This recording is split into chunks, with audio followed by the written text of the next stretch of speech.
철학자 루소는 사람들이 무엇에 따라 사는가를 면밀히 관찰했습니다. 그에 의하면 보통 10대는 과자에 움직인다고 합니다. 근데 그거는 루소의 때에 해당되는 것 같고 요즘 10대는 다른 것 같습니다. 요즘 10대는 핸드폰이나 인터넷이나 게임에 의해서 인도를 받는 거 아닌가 생각을 합니다. 요즘 루소가 태어났으면 그렇게 이야기했을 것 같아요. 20대는 연인과의 사랑에 움직이고 30대는 쾌락에 움직이고 40대는 야심에 움직이고 50대는 탐욕에 움직이고 50대가 넘어서기 시작하면 무엇에 움직일 것 같습니까? 대개 명예를 따라서 움직인다고 합니다.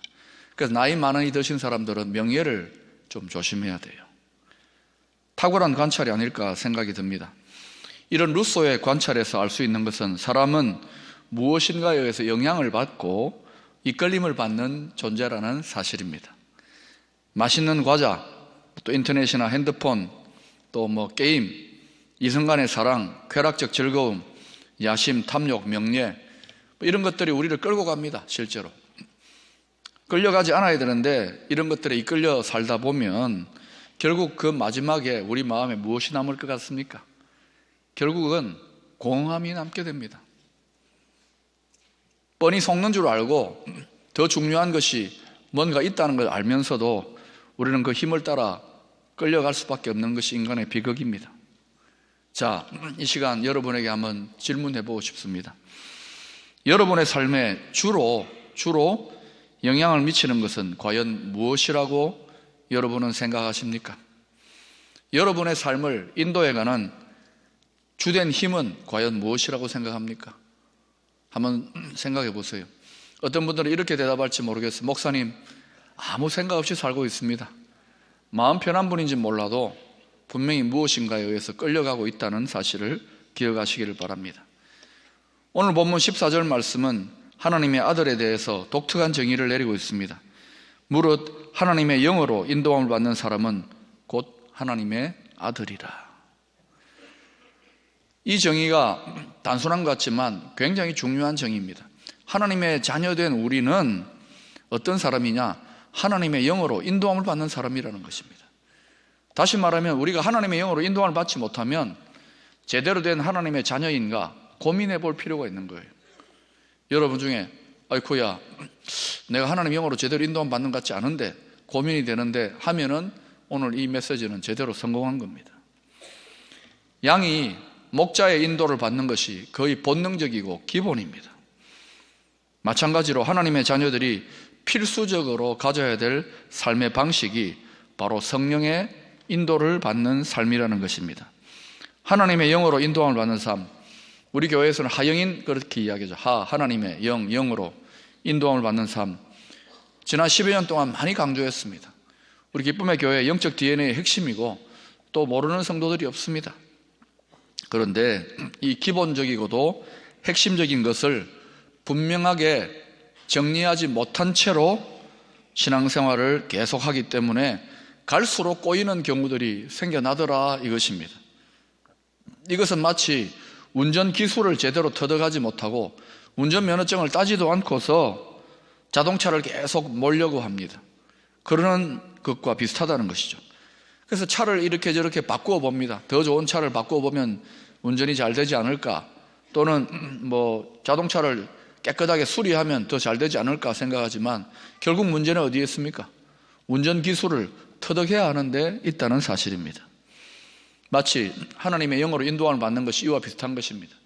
하나님의 영으로 인도함을 받는 기본적인 삶이 되어지지 않은 채로 이것저것 우리가 분주하게 활동을 한다 하더라도 결국은 하나님의 영으로 제대로 인도함을 받기 시작해야지만이 우리의 신앙생활이 정상적으로 능력 있게 작동한다 이것입니다. 그렇다면 이제 이 기본이 되고 핵심이 되는 하나님의 영으로 인도함을 받는 삶에 대해서 좀 더 구체적으로 한번 살펴보도록 하겠습니다. 세 가지로 한번 살펴보겠습니다. 첫 번째로 성령의 인도함을 받는 삶은 성령의 소원을 따라 살아가는 것을 말합니다. 한번 따라 합시다. 성령의 소원을 따라 살아가는 것. 성령님이 소원이 있을까? 예, 소원을 갖고 계십니다. 우리가 회개하고 진실로 예수를 믿게 되면 말씀의 약속대로 성령께서 우리 안에 거하기 시작하십니다. 여러분에게 물어보십시오. 여러분 예수 믿으시지요? 진실로 믿으시지요? 그러면 우리 안에 부인할 수 없는 증거가 뭐냐면 예수의 영, 성령님이 우리 안에 거하십니다. 이것을 신학적으로는 성령의 내주하심이다, 이렇게 이야기할 수 있는 것입니다. 자, 그런데 우리 안에 내주하시는, 우리 안에 거하시는 성령님이 우리 믿는 자 안에 그냥 계시지 않아요. 왜? 성령은 살아있는 하나님의 영, 살아계신 하나님이시기 때문에 우리 안에 들어오시면 우리 안에서 새로운 역사를 일으키시는데, 그 가장 중요한 역사가 뭐냐면 바로 우리 마음에 새로운 하나님의 꿈과 소원을 갖고 그 꿈과 소원을 따라서 살아가도록 계속해서 쉼없이 역사하시는 것입니다. 이것을 빌립보서 2장 13절에서는 이렇게 말씀합니다. 너희 안에서 행하시는 이는 하나님이시니 자기의 기쁘신 뜻을 위하여 너희에게 소원을 두고 행하게 하시나니. 우리 안에서 행하시는 분이, 역사하시는 분이 하나님이신데 자기의 기쁘신 뜻을 위해서 하나님의 소원을 우리 안에 두셔서 행하게 하신다는 거예요, 우리가. 그렇다면 우리의 삶을 향한 성령의 소원을 아는 것이 굉장히 중요하겠네요. 그럼 이 성령의 소원을 어떻게 알 수 있을까요? 그것을 알기 위해서는 먼저 우리가 성령으로 충만해질 필요가 있습니다. 성령은요, 우리 안에 가만히 계시지 않고 때로는 성령이 소멸되기도 합니다. 성령이 충만해지기도 하고요. 성령이 충만해지는 것은 표현하기가 쉽지 않지만, 그러나 성령의 충만함을 경험할 때 분명히 알 수가 있습니다. 본인도 알고 주위에 있는 사람도 알게 되지요. 호수의 물이 메말라 버리면 하늘에 보름달이 아무리 떠 있어도 호수의 달이 비칠 수가 없는 것과 같은 이치입니다. 성령으로 충만하면 성령의 역사하심에 대해서 예민해지고 그것을 느낄 수가 있고 자각할 수가 있게 되는 것입니다. 하나님이 무엇을 원하시고 어떤 방향으로 우리를 인도해 가기를 원하시는지 그 성령의 충만함을 따라 깨달을 수 있게 된다는 것이죠. 그래서 성령의 충만함이 필수적입니다. 그런데 문제는 우리 안에 이런 갈망이 없다는 것입니다. 여러분, 정직하게 한번 자신의 내면을 한번 돌아보세요. 왜 그럴까요? 우리의 삶에 성령 충만함의 역사나 또는 성령의 인도가 없어도 별 차이를 못 느껴요. 오랫동안 너무나도 성령과 무관한 삶을 살아왔기 때문에 그런 것입니다. 뭐 성령의 충만함 없어도 나 별 차이 없는데, 때로는 개인만이 아니라 공동체 전체가 성령의 인도를 받지 못할 수도 있습니다. 그러므로 하나님의 자녀로서 제대로 된 신앙생활이 되기 위해서는 성령의 충만함을 계속해서 사모함으로 성령의 인도함을 받아야 되는 것입니다. 이것은 마치 물이 가득 차면은 물이 가만히 있지 아니하고 흘러 넘쳐서 이렇게 어디론가 낮은 곳을 향하여 흘러내려가는 것과 같은 이치입니다. 그래서 성령의 충만함을 우리가 먼저 경험하는 것이 중요한 거예요. 그러면 성령께서 우리의 삶을 인도해 가기 시작하는 거예요. 자, 그런데 또 하나 더 이야기할 게 있습니다. 성령의 인도를 받는 삶은 우리의 진로나 생활에 도움을 위한 것이기도 하지만 가장 우선적으로는 하나님 나라의 복음을 전가하기 위해서 필요한 것입니다. 우리가 전심으로 복음 전하기를 사모하면서 성령의 인도를 받고자 하면 성령님은 기쁜 마음으로 우리의 삶을 적극적으로 인도하실 것입니다. 놀라운 성령의 인도하심을 자주 간증하시는 분들을 우리가 가끔 봅니다. 참 부러워하기도 합니다. 왜 저분에게 역사하신 하나님은 저렇게 강렬하게 역사하시고 인도하실까? 우리 그런 생각을 합니다. 그분들 대부분이 어떤 분들이냐? 하나님 나라의 복음을 위해서 적극적으로 증거하는 사람들입니다. 복음을 증거하는 사람.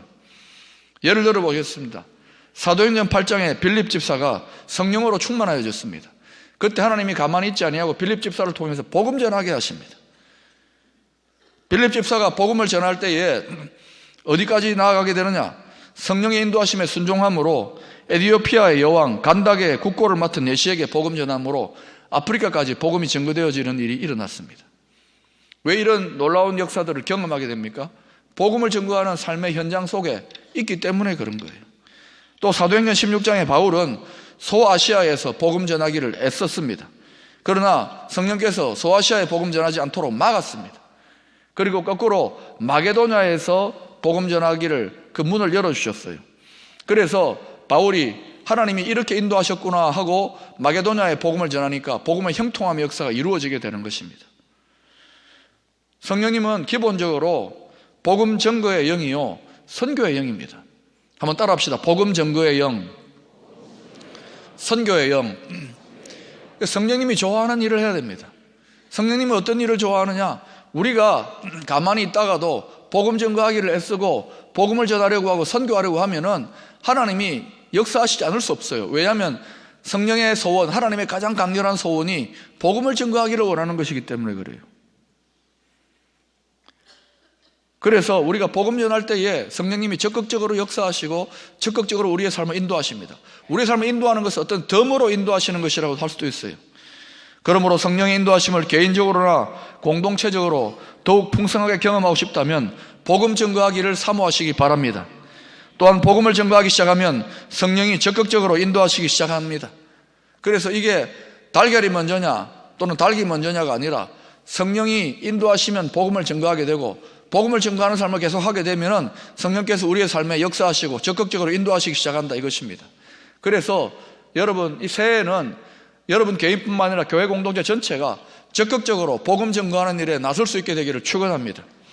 그리하면 기쁨의 교회 공동체 그 어느 때보다도 성령으로 인도받는 한 해가 될 줄로 믿습니다. 자, 첫 번째 제가 말씀드렸어요.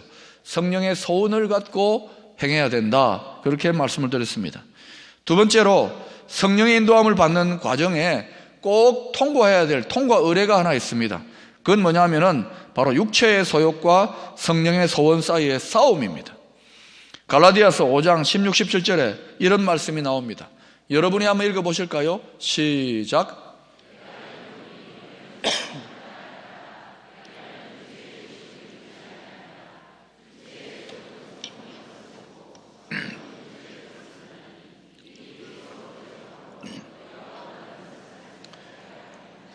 예, 우리가 예수를 믿고 소원하는 바가 있습니다.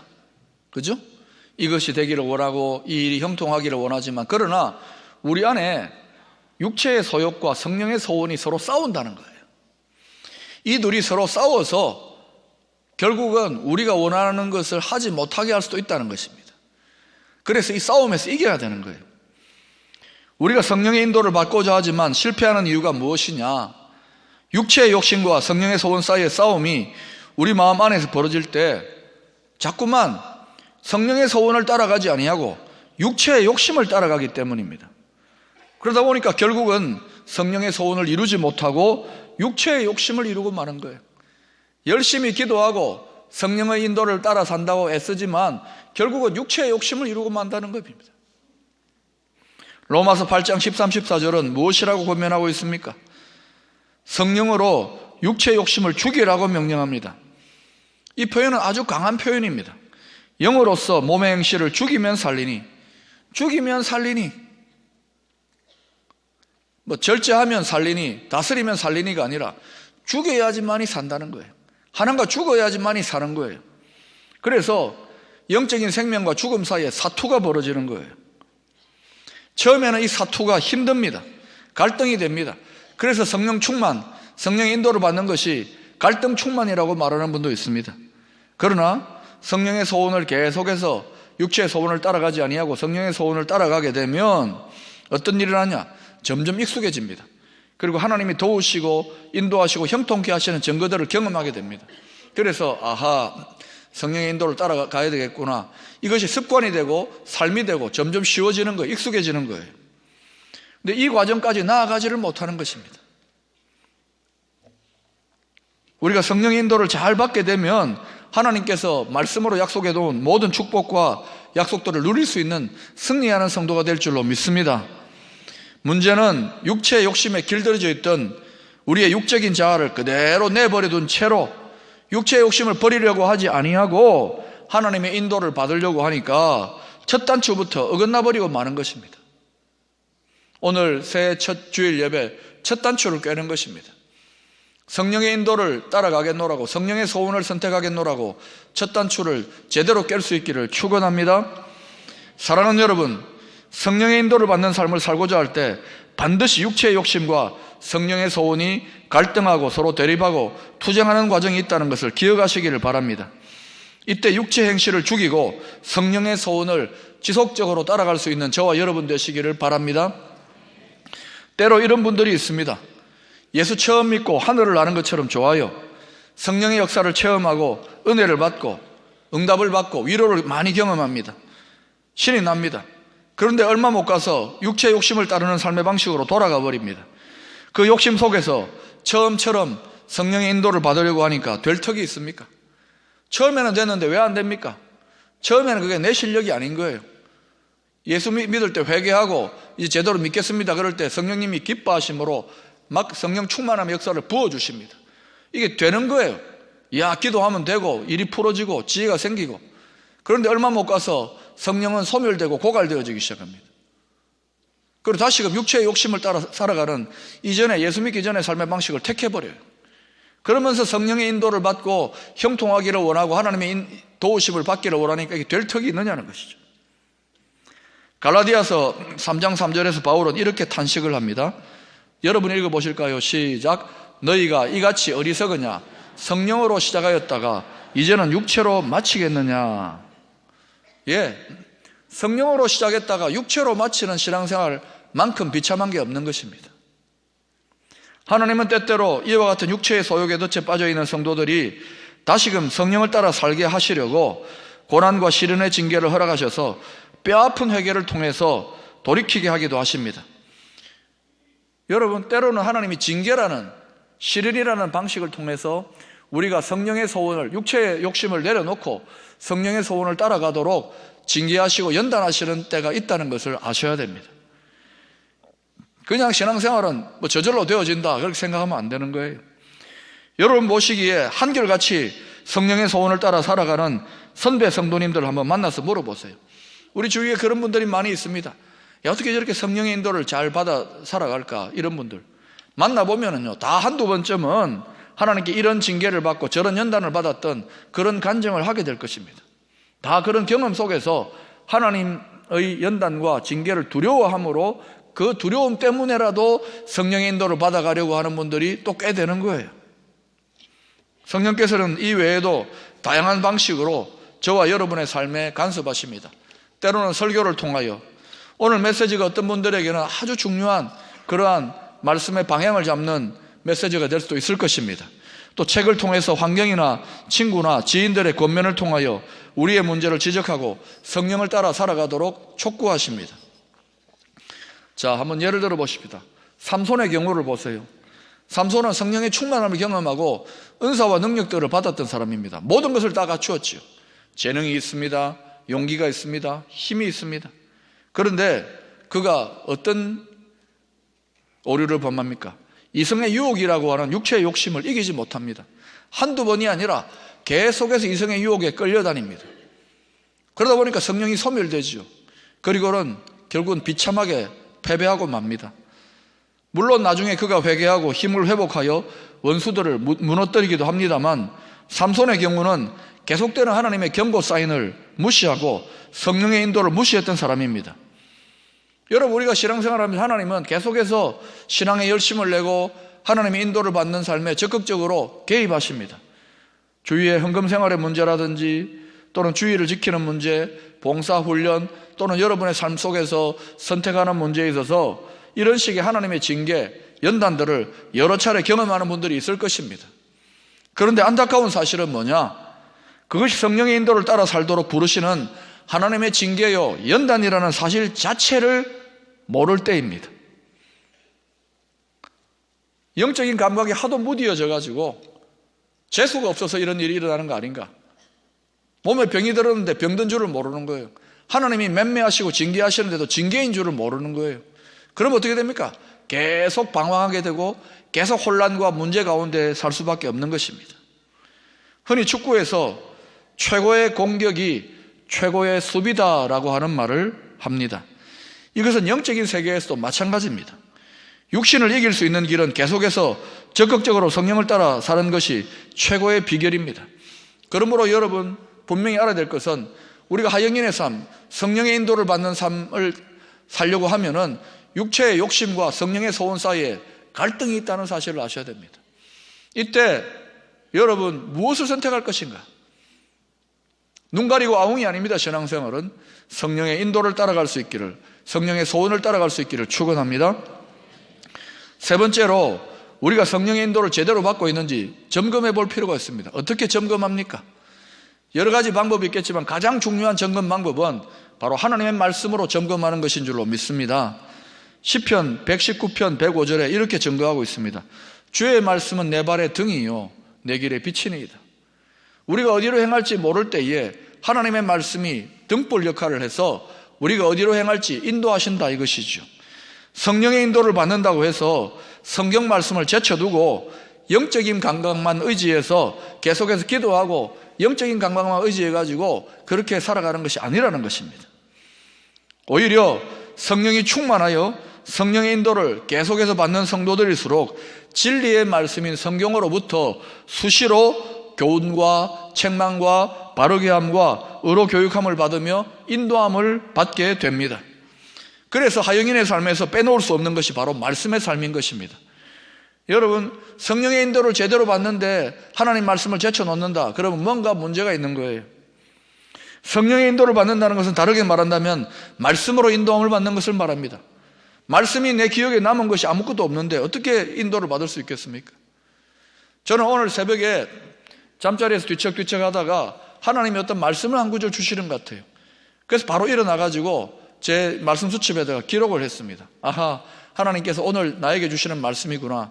그래서 새벽부터 지금까지 계속 이 말씀을 떠올리면서 오늘 하나님이 나한테 인도하시는 말씀이다 하고 붙잡아요. 아주 사소하고 1년 전체를 한평생을 이끌고 가는 말씀이 아니라 하더라도 우리는 이런 식으로 말씀과 대화하면서 성령의 인도를 받는 것입니다. 성령의 인도를 받는다는 것은 말씀의 인도를 받는다는 것을 의미한다는 것을 기억하시길 바랍니다.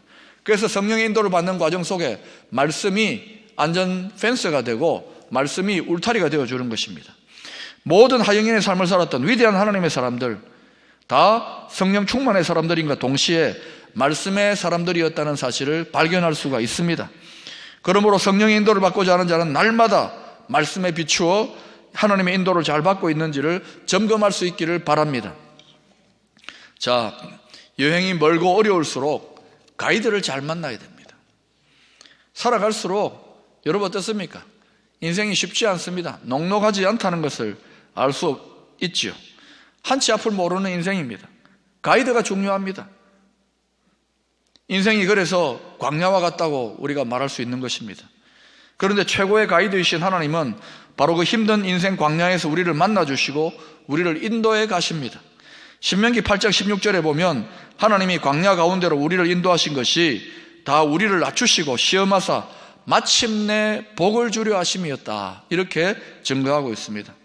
인생 광야에서 하나님이 우리를 인도하시는 그 궁극적인 목적이 뭐냐? 목적이 우리를 괴롭히고 우리를 징계하는 것이 아니에요. 마침내 복 주려고 하신다. 결론적인 복 주려고 하신다는 거예요. 결국은 마지막 모습이 중요합니다. 하나님이 우리를 인도하시는 궁극적인 목적이 결론적인 복, 마침내 복 주려 하신다는 것입니다. 물론 이 복에는 건강이나 경제적인 풍요나 또는 사업의 안정, 자녀들의 형통 등이 포함될 수도 있습니다. 그러나 하나님의 인도를 통해서 주어지는 마침내 복 중의 복이 무엇이라고 여러분은 생각하십니까? 그것은 바로 하나님 아버지, 우리의 선한 목자 되시는 주님과 성령으로 계속 동행하는 하나님과의 친밀한 관계 그 자체가 가장 큰 복인 것입니다. 이것은 저 영원한 천국에서도 계속 이어지기 때문에 그래요. 좋으신 성령님을 깊이 알아서 친밀하게 동행하며 인도함을 받는 것이야말로 저와 여러분에게 주어질 가장 큰 복, 마침내 복, 결론적인 복인 줄로 믿습니다. 올 한 해 이제 새롭게 출발합니다. 사랑하는 여러분, 성령의 인도를 받는 올 한 해 될 수 있기를 바랍니다. 시작도 성령으로 인도함을 받고 또 중간에 모든 과정도 그리고 마지막 마칠 때도 성령의 인도함을 받았노라고 후회 없이 고백하는 올 한 해 될 수 있게 되기를 축원합니다.